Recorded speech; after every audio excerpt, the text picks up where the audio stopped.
Brought to you by रजनीगंधा। यूं ही नहीं ताज ताज बन जाता है, शिल्पकारों का हुनर और चुनिंदा संगमरमर ताज को नायाब बनाते हैं। कुछ ऐसे ही चुनिंदा जगहों से बस खास ही चुनकर लाता हूँ। कतरे कतरे को मैं हीरे सा परखता हूँ। यूं ही नहीं मैं रजनीगंधा बन जाता हूँ। क्या 2020 की तरह एक बार फिर चिराग पासवान 2025 में अकेले चुनाव लड़ने जा रहे हैं? कहने को तो एनडीए में सब कुछ ऑल इज वेल है। बीजेपी से लेकर के एलजेपीआर के नेता तक ये कहते हैं कि इस बार सब एकजुट है, सब कुछ ऑल इज वेल है और चिराग पासवान मजबूती के साथ एनडीए में बने हुए हैं और इसी गठबंधन के तहत वो चुनावी मैदान में भी जाएंगे, चुनाव भी लड़ेंगे। लेकिन इसी बीच आपको बता दें कि चिराग पासवान के बहनोई और जमुई से सांसद अरुण भारती आए दिन कुछ ऐसा कह रहे हैं, पोस्ट कर रहे हैं, जिससे बवाल मच रहा है और सवालों की बौछार हो रही है।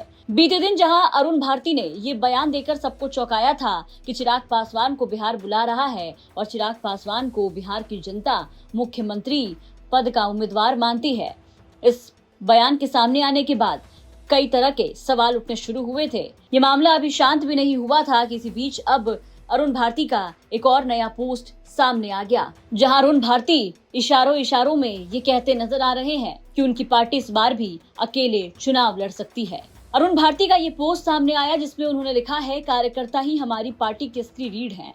पार्टी के लिए जी जान से मेहनत करने वाले कार्यकर्ताओं की ये स्वाभाविक उम्मीद होती है कि एक दिन उन्हें भी पार्टी की तरफ से जनप्रतिनिधि बनकर जनता की सेवा करने का अवसर मिले। 2020 में जब गठबंधन धर्म के कारण हम अपने कार्यकर्ताओं की इस भावना को उम्मीदों को पूरा नहीं कर सके तो फिर अकेले चुनावी मैदान में उतरे थे और चुनाव लड़ने का साहसिक निर्णय लिया। ये केवल चुनावी राजनीति नहीं बल्कि अपने कार्यकर्ताओं की भावनाओं का सम्मान था। भले ही उस चुनाव में हम केवल एक सीट जीत पाए, लेकिन सच्चाई ये है कि 137 सीटों पर चुनाव लड़कर हमें 6% वोट मिला। अगर हम पूरे 243 सीटों पर चुनाव लड़ते तो हमारा वोट प्रतिशत 10% से अधिक होता।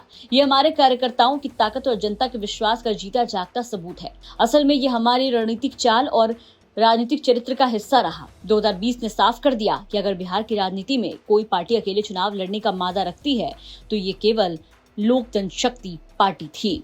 नीचे चिराग पासवान और बिहार फर्स्ट, बिहारी फर्स्ट भी लिखा गया है। इस पोस्ट में जो आखिरी में अरुण भारती ने लिखा कि 2020 ने यह साफ कर दिया है कि बिहार की राजनीति में कोई पार्टी अगर अकेले चुनाव लड़ सकती है तो वो लोक जनशक्ति पार्टी ही होगी। अरुण भारती के इस पोस्ट के सामने आने के बाद अब सवाल उठने शुरू हो गए हैं कि क्या एनडीए में सीट बंटवारा तय हो गया है? क्या एलजेपीआर को मन मुताबिक सीटें नहीं मिली? क्या चिराग पासवान एक बार फिर से 2020 की तरह अकेले सभी सीटों पर चुनाव लड़ने की तैयारी कर रहे हैं? आने वाले दिनों में क्या कुछ देखने को मिलेगा, ये देखने वाली बात होगी। आपको क्या लगता है? अपनी राय कमेंट करके जरूर बताएं। ब्यूरो रिपोर्ट, बिहार तक।